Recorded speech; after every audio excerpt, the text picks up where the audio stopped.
For lack of a better question, how do you figure that when you had 3 days off from the last night how tough it was? I don't know. Like sometimes you read so much into back-to-backs, and the natural reaction is you assume people are tired and maybe depressed because they lost at the buzzer.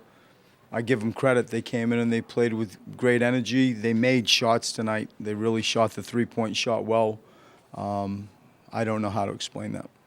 But it just seemed like y'all lost a lot when Joe wasn't on the floor. I mean, at one point in the third quarter, it was like 13-13, and then you took them out, and they went up like outscored y'all 19-6 the rest of the quarter. Yeah, Just seemed like yeah. that was it. And I think everybody, when you sort of just feel in the gym, that you do. You feel like you have a presence that's taken away. And the math confirms that, apart from the feeling that, I certainly have as a coach, you probably have when you're doing your jobs, and it's true. But that's the way it is. You got your 28 minutes and you figure out how to best use those. Can you analyze what you saw when they were together? I thought they did a good job. I did. I thought they did a good job. I think that tonight, when they give you, Vucevic and Biyombo, it makes it easier to feel like you got a chance to guard them and guard them in transition as the game speeds up. Like I wouldn't have felt that comfortable if it was, Jeff Green as the four-man. But I thought that those two guys did a really good job. When you look at the statistics of just shooting percentages, those two really were the only ones that sort of delivered. I thought that we missed so many layups. I thought that we missed so many at the rim shots tonight. We just couldn't get it going. We made one little run in the third period.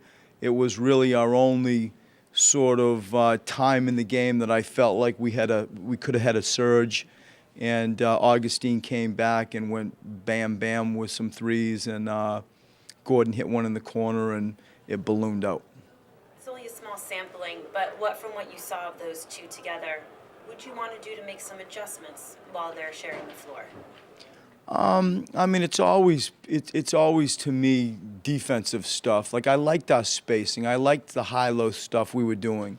I think that when you post Joel, that Jaleel is going to go play sort of hide and seek on the other side of the floor and work that low zone and become, I hope, a potent offensive rebounder. When you post Jaleel, Joel has the ability to space to three.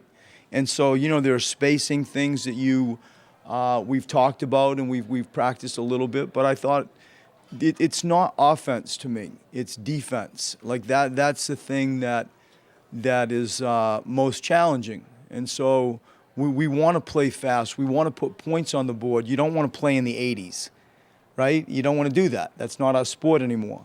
And so you want to, make sure that you're capable of guarding the opposition. And I think tonight we did that, and I thought Jaleel and Joel did a really good job. By doing that, having them on the floor, it cuts in. You look at the minutes for Ilyasova and Saric. It cuts into their minutes when you're going to have Jaleel out there with Embiid. Does that kind of tonight? Did that cut into the fluidity of the game? Without a doubt. Yeah. So something's got to give, because you jump into a whole other world. Like it's not so much like poor Rashawn, which we all kind of feel. Like Rashawn has shown that kid can play, and there's just no minutes. So now what you do is you jump into, Dario's going to take a little bit of a hit, and Irson's, but that's a team. That's what you do. You coach and you sub and you take your team and you find ways to try to win games.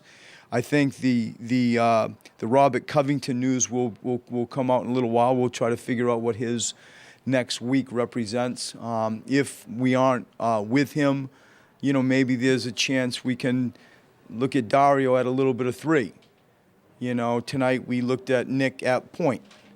I think without Jared, we got our two serviceable guards that are fiery and do a good job in Sergio and TJ, but, maybe we need to get some help there too without Jared.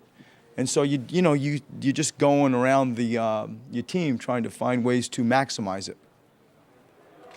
Watching Vucevic and Biyombo play with each other, can you learn anything about how to maybe pair Joel and Jaleel, or are they two completely different players? No, I think you're always learning. I think there's nothing, particular that stands out. I feel like what I said at the start was spacing Joel to 3 and putting Jaleel where he's good, and then placing Jaleel down low when Joel gets the ball. I think that we're on the right track with what we're doing. I give those two guys credit tonight. They did a good job.